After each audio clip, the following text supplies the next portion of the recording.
tatakbo ng congressman. Pero ako kay Pulong, alam mo ano? Ganito ang trabaho ng congressman eh. Pag magtanong ang mga tao saan si congressman, sa Maynila siya. Pag ang mga taga Maynila magsabi, saan si congressman? Nasa Davao siya. Yun lang. Kung ayaw mo magtrabaho, ngayon kung magtrabaho ka, si congressman, hindi naman lahat ng panahon sesyon eh. You're given a lot of elbow room dyan sa paggala mo as congressman.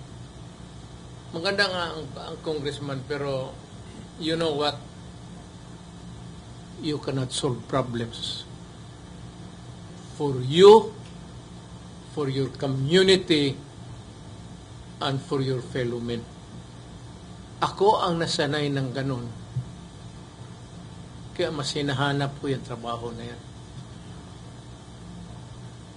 Hindi ako pwedeng congressman. Gusto ko makinig ako sa opisina, mag-upo sila dyan. Ano problema mo? Sir, ganito sir, yung asawa ko, away kami, tapos